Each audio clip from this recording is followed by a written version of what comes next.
voy a acercar al living porque ya está acá con nosotros el ministro. ¿Cómo le va, ministro? Buenas tardes. Hola, ¿qué tal? Gracias por estar, gracias por venir. Por favor, gracias por Muy invitarme. amable. Es un gusto estar con ustedes. Yo siempre digo, está bien, veo que antes hacíamos codo, puño. Lo ideal es hacer saludo a la distancia. Mejor, ¿no? Pero los latinos somos muy afectivos. Nosotros y los argentinos más. Sí, entonces cuesta mucho. El codo, el problema es que te pones demasiado cerca. Entonces el puño, si bien te toca la mano, sí, mantenés cierta distancia. más o menos, es como la distancia, es la distancia del más cuidado. o menos el metro. El metro y medio. Es la idea. Bueno, me imagino que, no digo un año complicado porque ya lo tuvo el año pasado. ¿Este será igual o peor? No, nosotros tenemos la expectativa de que tengamos una primer parte del año que va a ser similar a la anterior, pero con la ciudadanía más cansada, con menos capacidad de tolerar tanta dificultad.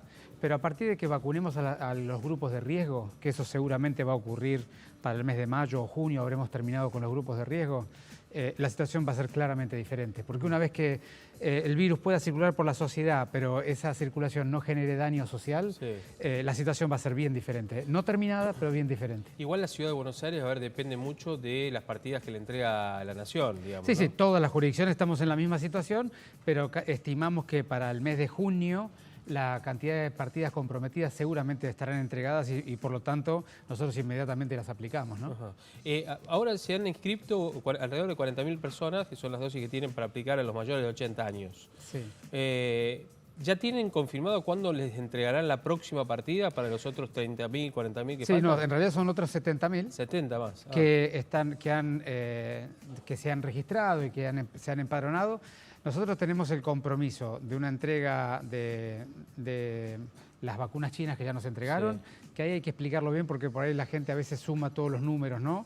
La vacuna china, es muy importante saber, es que como es el único embarque, uno no puede aplicar todas las dosis, sino tiene que aplicar la mitad de las dosis y guardar la otra mitad para dentro de 4 semanas, para la segunda dosis, porque no hay otro embarque chino, claro, que la garantice. Sí, uno a veces dice 40.000 dosis, supongamos, claro, ¿no? Pero uno puede aplicar a 20.000 personas. Pero claro, son 20.000 vacunas. Sobre todo para la china, que es la misma vacuna, la 1 y la 2, ¿no? No para la rusa, que el componente 1 es diferente que el 2. Ajá. Pero volviendo a tu pregunta, tenemos esa entrega con la cual vamos a poder avanzar muchísimo en la vacunación de los trabajadores de la salud menores de 60 años.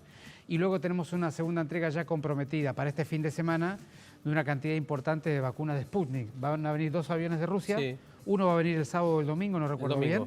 El domingo. El domingo hasta ahora. Y el otro va a venir, entiendo que el jueves o el viernes, tampoco recuerdo bien, pero entre los dos van a tener un cargamento importante, cercano al 1.000.000 de vacunas. Hay que ver si son componente 1, 2 o combinados, pero con ese cargamento de ambos aviones que salieron, nosotros seguramente vamos a tener una completitud de la vacuna de los trabajadores de la salud y vamos a avanzar mucho sobre estas personas que ya se han empadronado, sí, y están esperando ser vacunadas, que son los 80 y más años, ¿no? Claro, pues yo digo, aquellos que se vacunaron ahora, ¿no? O que están en plan de vacunación por estas semanas, van a decir, pero ¿me aseguran que yo puedo tener en 21 días la segunda dosis de la Sputnik? Sí, por supuesto que eso lo vemos permanentemente. Hasta el día de hoy tenemos todos los segundos componentes garantizados. Ah, ok. De manera que lo que hay que ver es ahora, en este embarque que viene, cómo viene esa dinámica. Pero permitime hacer un comentario, porque me hiciste recordar algo que para la gente es muy importante.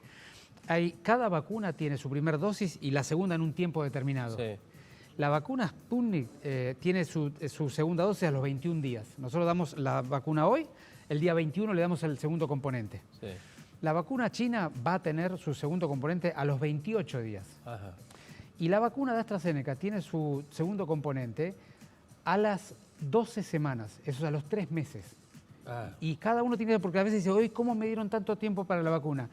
Se da la primera dosis ahora y la segunda dosis el primer día de la 12ª semana. Está bueno eso entonces. La Sputnik a partir del 21. A partir del día 21, Tratamos ¿no? que sea el 21 sí, exacto, pero porque digamos, así mantenemos la campaña. Está bien, pero digo, tienen un plazo de ¿hasta cuándo? Hasta los 42 tiene el mismo efecto. Bien. Pero pedimos críticamente que mantengamos todos el ritmo porque si no después tenemos días donde no aplicamos vacunas. Esa es la Sputnik. ¿La China, entonces? Al 28 días. 28 días. ¿Y la de AstraZeneca? 12 semanas. 12 semanas. Al tercer mes. Ajá. ¿Y por qué es eso? Porque la AstraZeneca se puede dar antes, pero si se da antes, el efecto final es menor. Ajá. El mayor efecto que llega a una eficacia de 80% se da cuando la segunda dosis se da en la 12ª semana. Y por eso es que así como lo estamos haciendo en la ciudad. Claro.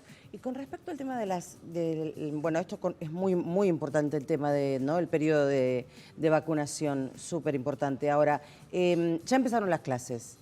¿Cómo están funcionando las burbujas escolares? Bueno, hasta el día de hoy vienen operacionalizando en la implementación escuela a escuela perfectamente bien. Hemos tenido cerca de 40 casos de situaciones que hemos tenido, por un lado, situaciones de contacto estrecho y por otro lado, situaciones de personas que tienen la enfermedad.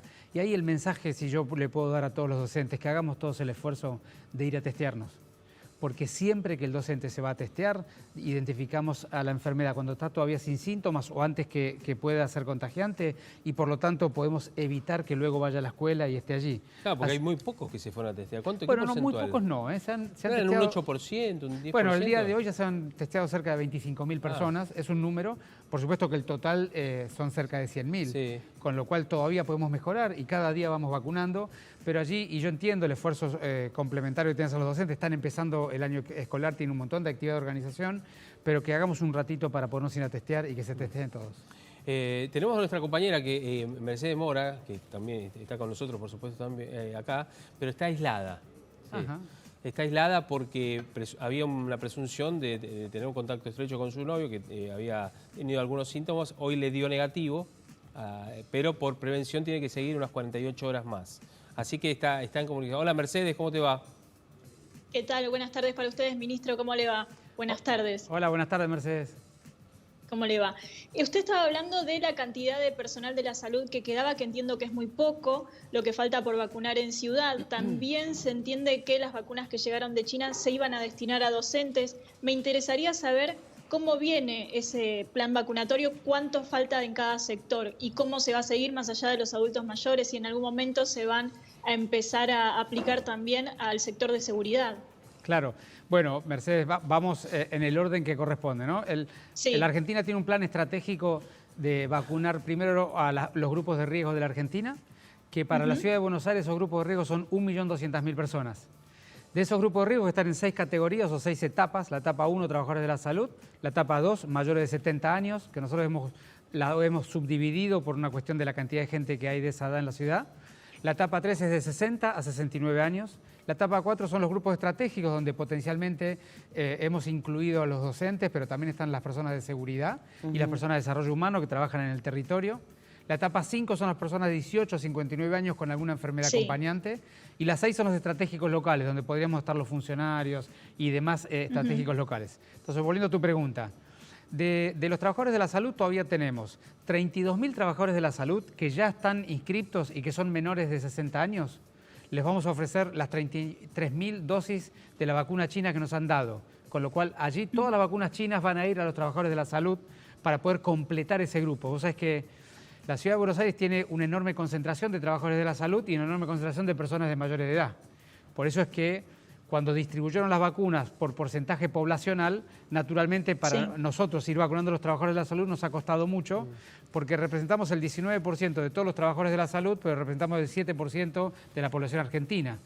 Por eso es que hemos tenido que hacer un enorme esfuerzo para ir vacunándolos todos. Entonces, para cerrar y contestar tu pregunta, nosotros nos quedan esas 33.000 menores de edad y luego vamos a dedicar parte del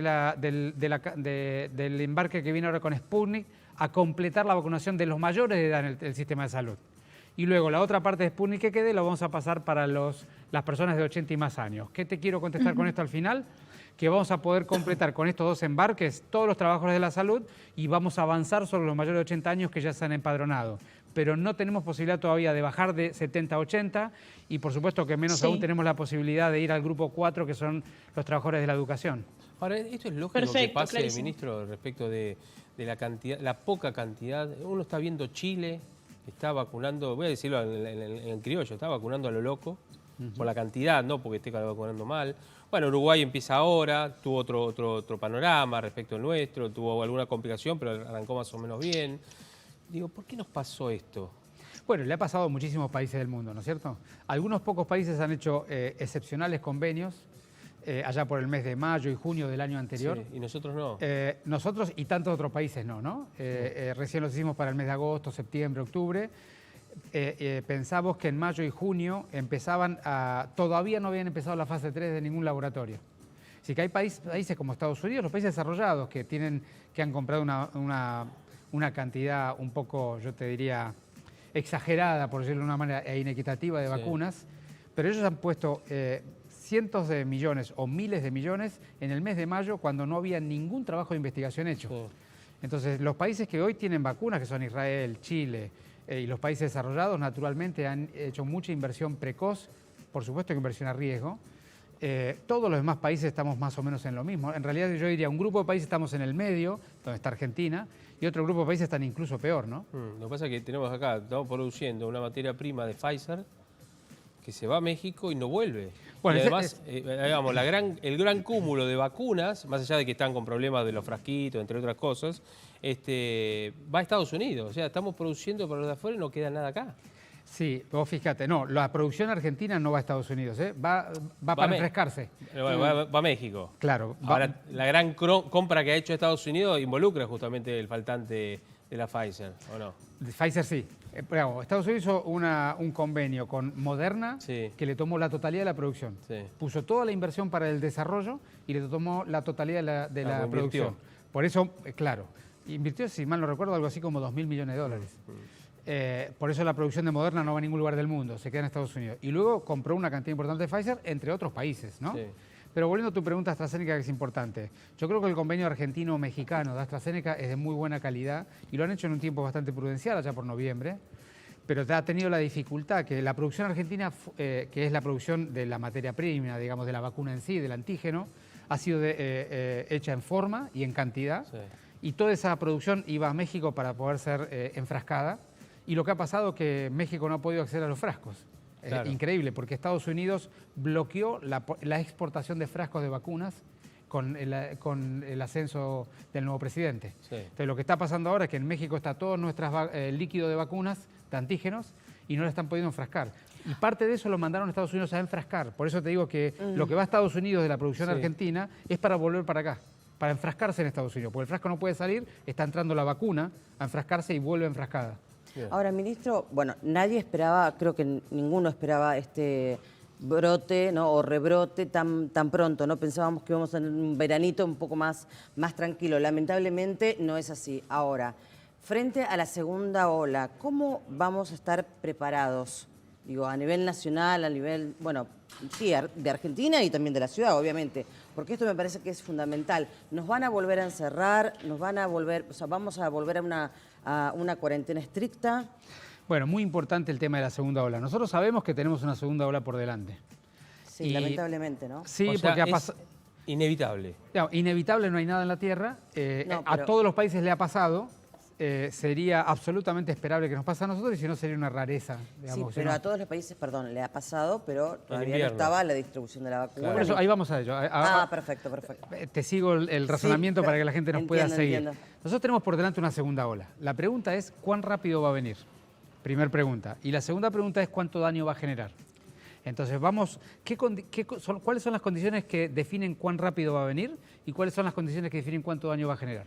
El más rápido o más lento de la segunda ola depende de dos variables muy importantes. Hay algunas otras más pequeñas que para no hacerlo muy largo. Sí. La primera variable es la capacidad ciudadana de seguir cuidándonos.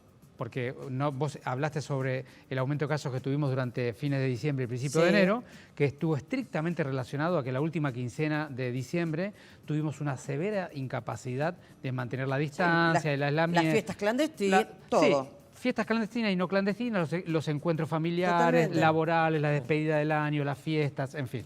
Entonces, cuando los ciudadanos perdemos la capacidad de cuidarnos, ya vimos lo que pasa, rápidamente los casos aumentan. Entonces, seguir enfocados como ciudadanos, el uso de barbijo, las reuniones en el aire abierto, la distancia, si nosotros seguimos cumpliendo y teniendo la capacidad de cuidarnos, demoramos la segunda ola. Y el segundo componente que demora la segunda ola es la capacidad del gobierno y del Estado de seguir rastreando, testeando y aislando. Por eso que nosotros hemos intensificado tanto el testeo. Si vos mirás el testeo de la Ciudad de Buenos Aires, se ha multiplicado por 5 o por 6 de lo que tuvimos en los meses previos. Estamos hoy testeando 15.000 a 20.000 personas por día, cuando veníamos de agosto en nuestro máximo pico de testear 5.000. Y estamos con una tasa de positividad de 5%, que es la más baja que tenemos desde que empezó la pandemia. Entonces nosotros, el Estado se tiene que comprometer con los ciudadanos de que va a intensificar el testeo, porque con eso identificás al enfermo y lo aislás.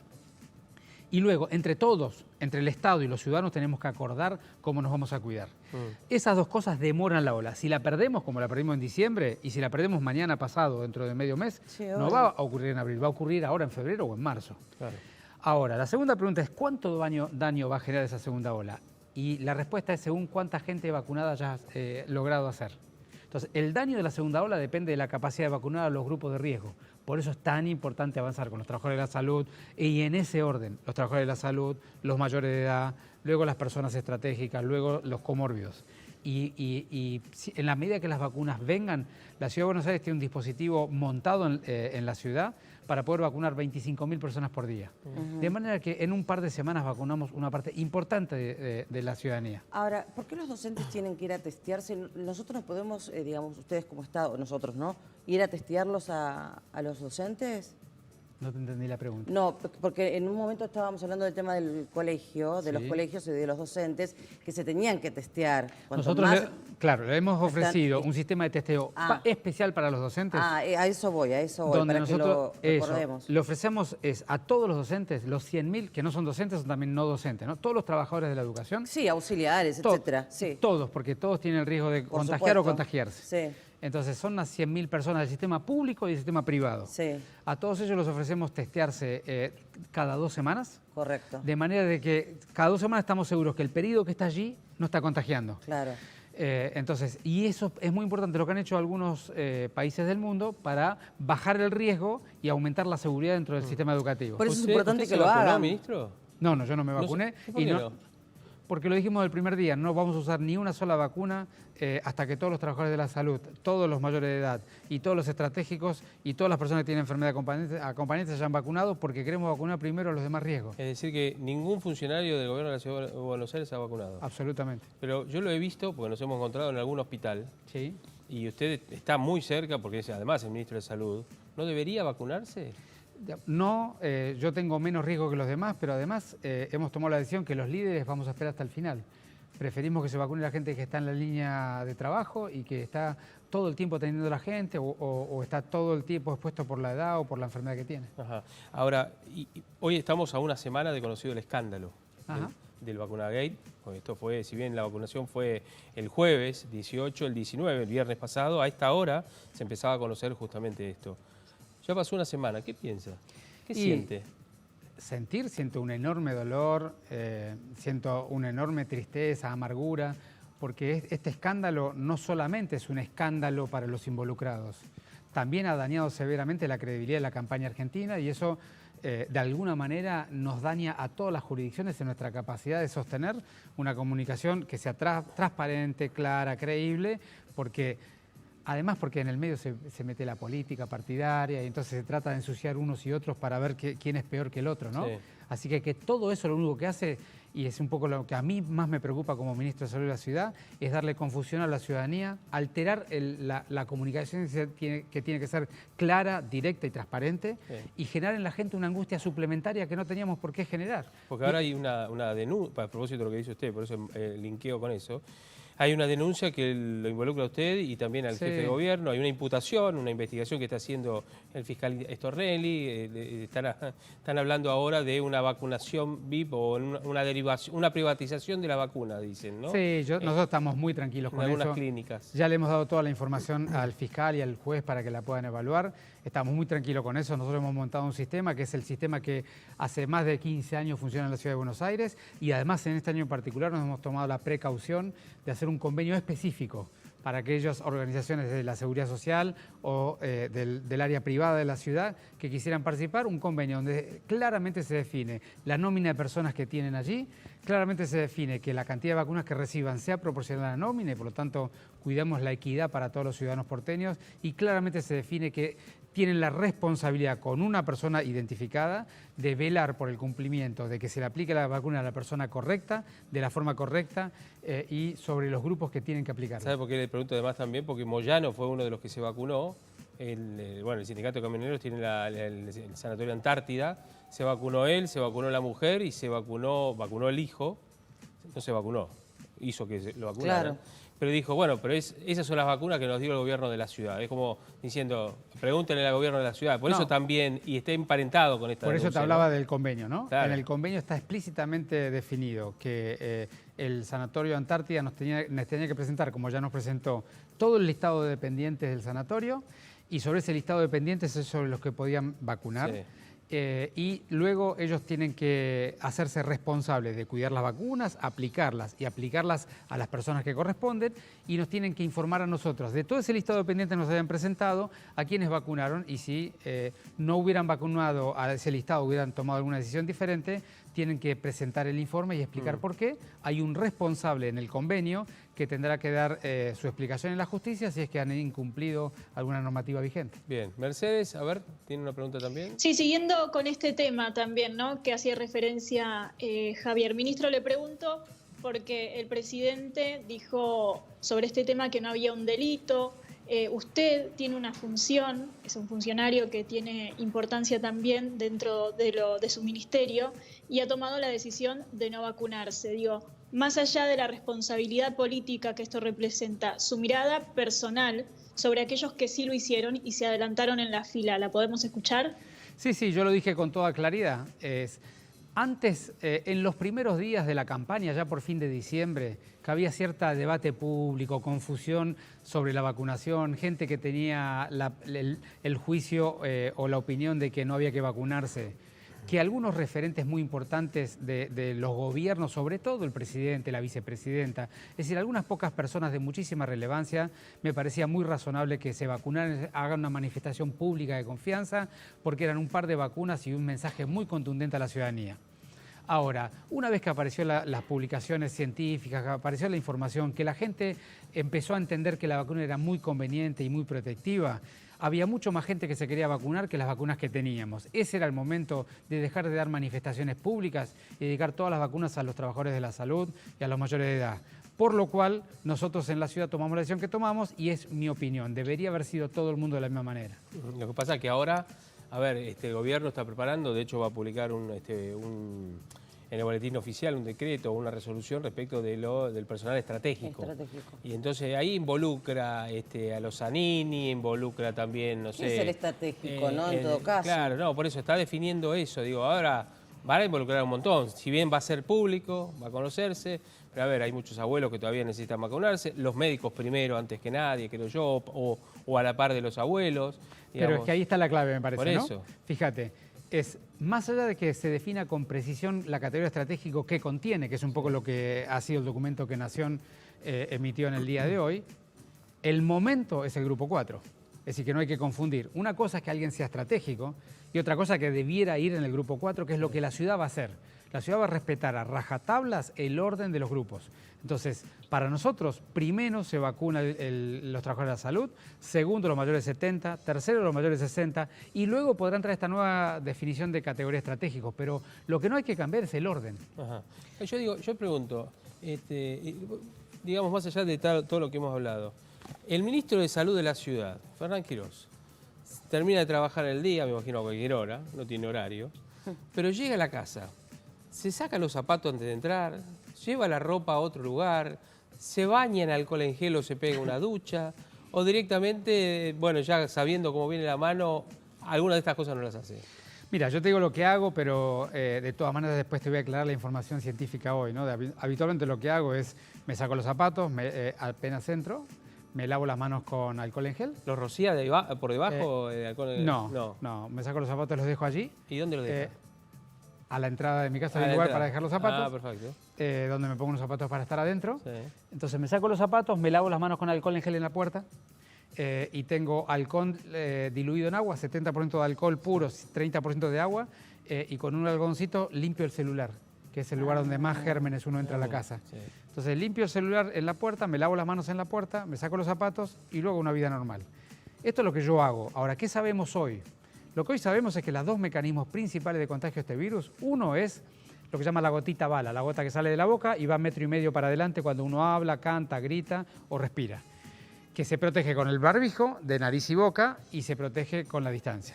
El segundo mecanismo es la aerosolización, que es los lugares mal ventilados, pequeñitos, como es el caso de este estudio, que es grande, que tiene mucho volumen, donde vos estás en tu departamento, en tu oficina, adentro del auto, que es un lugar donde mucha gente se contagia, adentro del auto con la ventana cerrada, un lugar cerrado, sin ventilación, pequeñito, queda flotando en el aire el virus con esa nube blanca que sacamos en el invierno que sale de la boca, ¿no?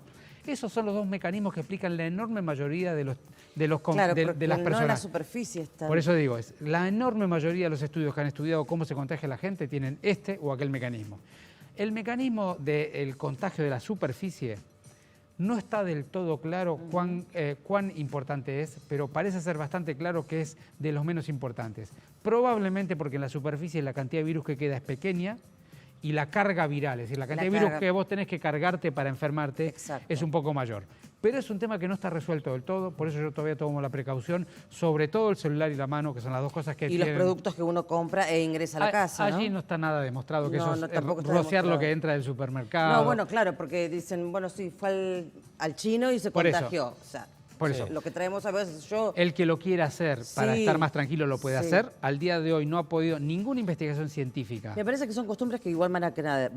Bueno, ¿no? Me parece que está bien en un punto. Tampoco es tan mal. No, El obvio. punto que la gente no se vuelva demasiado... Obsesiva. Eso. Exacto, sí. Hasta ahora los dos mecanismos demostrados son los que yo dije, son aéreos. Y el tercer mecanismo, que es el contacto de superficies, si bien es absolutamente posible que ocurra, porque todos los virus respiratorios se contagian por la superficie, en este en particular no ha demostrado al día de hoy que pueda tener tanta carga viral como para contagiar. Alguien que viene del exterior y lo ve tanto en la tele, a usted como a tantos otros, ¿no es cierto? En la tele dice, che, ¿quién es Quirós? ¿No? Bueno, es el ministro de Salud de la ciudad. Sí, pero ¿de dónde salió? ¿Qué es? ¿Quién es? ¿Qué le contesta a Quirós? ¿Quién es Fernán?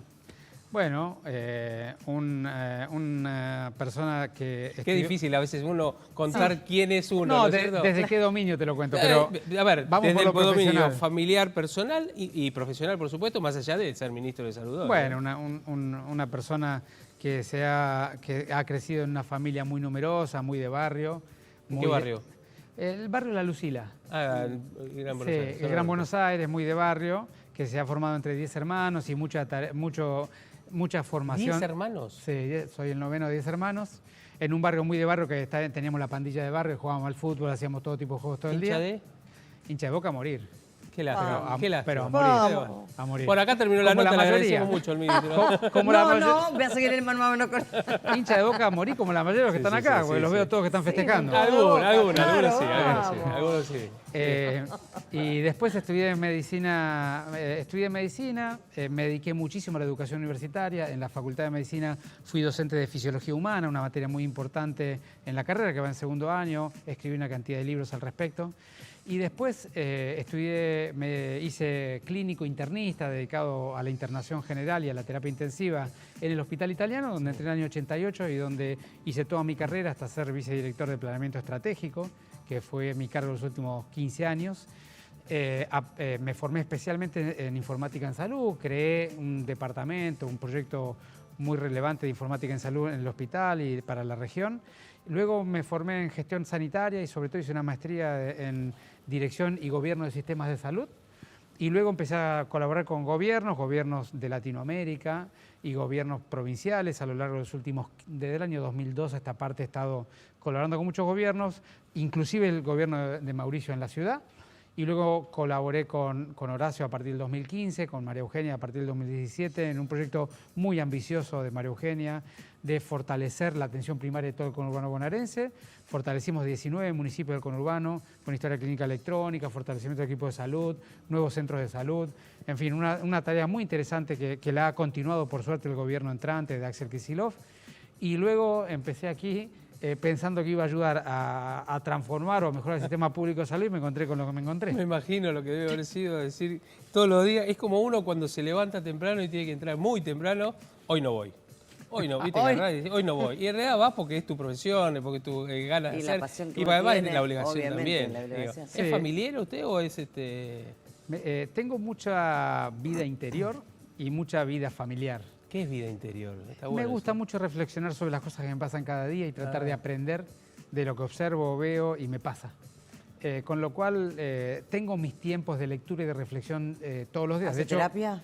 no, tengo mucha vida interior, dialogo mucho con mi pareja, con mis amigos, leo mucho, ahora leo muchísimo, obviamente de salud, cuando puedo balancear leo mucho de otras cuestiones, de filosofía, de historia, me gusta leer un poco de todo.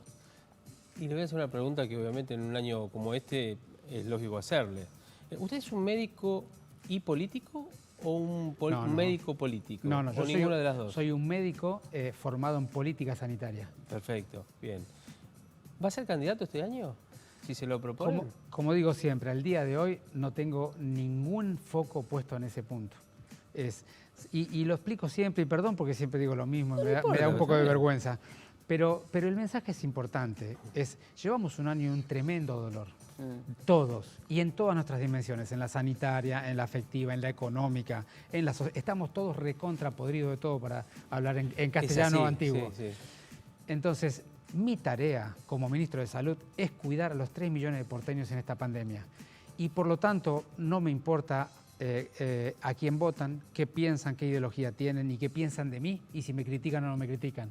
Mi tarea es mantener una política pública cooperativa y acordada con los 3 millones y por lo tanto no puedo desfocalizarme, no me puedo dedicar a la discusión partidaria, no me puedo dedicar a ver si me conviene o no me conviene tal cosa o a defender mi gestión por algún motivo. Mi único foco es el dialogar con la gente, entender lo que está pasando, empatizar con eso y proponer una construcción colectiva de cuidado que nos saque de este desastre. Cuando salgamos de este desastre, lo primero que voy a hacer es reconstituirme como persona. Y lo segundo que voy a hacer es pensar cuáles son los caminos que me da la vida y cómo los quiero tomar. Me imagino disfrutando un descanso, como diciendo, bueno, uno imagina siempre sin pandemia. O con los cuidados que ahora nos vamos a incorporar en la nueva normalidad, como dicen, ¿no? Pienso que he estado todo este tiempo poniendo todo lo que tuve y todo lo que tengo para el cuidado colectivo. Necesito poner algo para mí. Cuando llegue el momento lo pondré. Y esta es la última, porque se abrió teatros, cines, bueno, distintos los comercios. Le hago dos. ¿Se extenderá el horario de los bares, de los bares y restaurantes? Porque Provincia de Buenos Aires ahora en las próximas horas va a extender toda la noche la habilitación para que puedan funcionar. ¿Acá va a ser lo mismo? No, por ahora mantenemos las 2 de la mañana. Hasta las 2 de la mañana. Y la otra, a propósito de todo lo que se ha abierto, se está hablando del fútbol, sí, de que vuelva el público con un aforo, un 30%, se verá el número. ¿Usted está de acuerdo que vuelva el público al fútbol? Bueno, qué bueno me hiciste esa pregunta porque hoy la contesté también a la mañana y hubo cierta confusión en lo que yo quise expresar.